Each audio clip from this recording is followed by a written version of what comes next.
Hey everyone, welcome back to Patriot Ridge Farm, and we got started today on the greenhouse. Now this is be the one side here. Everything's as straight as could be. We actually did have to pull a couple posts because I think we probably hit a couple rocks or something as we got down in there. So we actually had to pull 3 and then auger out the holes because the post, when you try to set the post back down in there, it kept wanting to go in the old hole. So we had to auger out 3 holes and then reset the post, pull them, reset them, and then we just concreted them in. So we ran into a little bit of a technical issue here, and I had a technical advisor here, if you want to put it that way, a guy with experience. So we measured twice before we even started. So this is a corner, there's a corner, back here's a corner, and of course there. What we ended up doing, now I am not the most versed in this kind of stuff, but when we measured, before we had the pin set first, and we measured, we have 48 feet. We absolutely 100% set these posts right over those holes, set the 4 corner posts, measured again. But when we got down here at the end, all the way down through here, all these are set at 4-foot intervals. We got down here at this last one, and again we measured the pin to begin with twice. We're 2 inches short, so I need to move this post, and this is my interpretation of it. I need to move this post 2 more inches. Believe it or not, these things are driven 3 feet in the ground, or just over 3 feet. We got a laser transit, make sure all of them are at the same height. That way we're leveled. So these are 3 feet in the ground, or 6-foot posts, and we can pull them with the T-post puller and a chain, believe it or not. It takes a little bit of work, 235 pounds of rear end pushing on that thing, but we pop them out of there. So as far as I can tell, and as far as we can figure, we just need to move this post down 2 inches, and that'll square us up, because when we measured the corners again after we got the 4 corners set, we were actually 2¼ inches off, and it was from this corner to that other corner up there. So we're thinking, but before we get too far into it, we're going to get some other people who have a lot more expertise and experience in this, just to make doubly sure, because we don't want to end up moving this and then screwing things up even farther. Again, I am not a contractor. I can do basic measurements and stuff, but we needed to make doubly sure before we go any farther.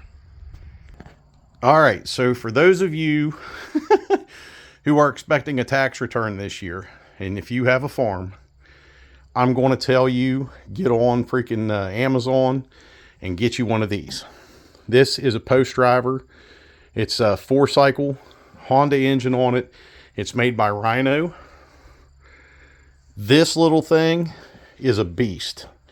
We drove every one of those posts when the only one we had problems with was the 1 corner, and I think we got into some rock with it. This thing, it weighs 36.5 pounds. This thing will drive some posts. And all you do is you got to lift it up there, put it on the post, and squeeze the trigger and hold on. This thing, it just paid for itself today, 100%. And it's actually been put away for the last 2 years since I bought it. It was a tax return gift, and I broke it out today, and I'm going to tell you, what an amazing little machine. This thing will drive T-posts. It'll drive up to 2-inch diameter, which is what these posts are for the greenhouse. This thing paid for itself today.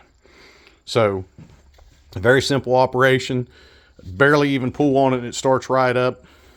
All you got to do is, with each use, you unscrew this here, and there's a piston in there that drives the hammer and the anvil, and you just make sure there's grease in there. And I got extra grease when I bought it. And other than that, I mean, you add oil to it when you get it. They send you the exact amount that you need. Put the oil in it, fill it full of gas. It's already pre-greased, and just get after it. And there's different, hold on a minute.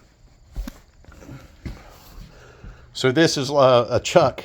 There's different size chucks that go in this. That comes with a 2-inch, and that's what I needed. But you can get different size chucks that go in there for like T-posts and rods and stuff like that. This thing goes into these ground posts here, so you don't mash out the top of them. and it just sits down inside of them, and it's got a bigger head on it, and it keeps them from mashing out the top of the posts. But yes, Rhino brand. I bought this one off of Amazon. Then it was $2,000. I'm sure it's up by now. And I know that seems like a lot, but when you got a lot of posts to drive, a lot of T-posts, or even doing something like this for the greenhouse, I'm gonna tell you something. We'd probably only got about 4 or 5 of them in if we were using a post driver or a regular T-post driver today. This thing is amazing.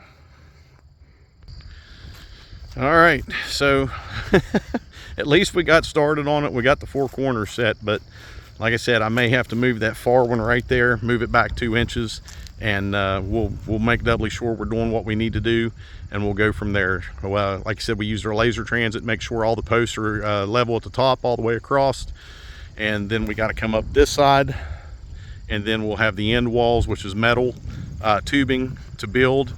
And then we can start putting the bows and the purlins and everything else. Well, we'll probably put them up first and then build the end walls on it.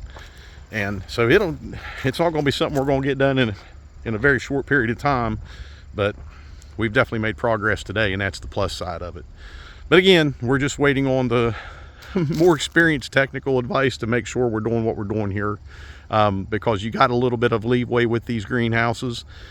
So the bows and the purlins, well, you got a little bit of leeway with them, but we want to make sure that we're doing it right.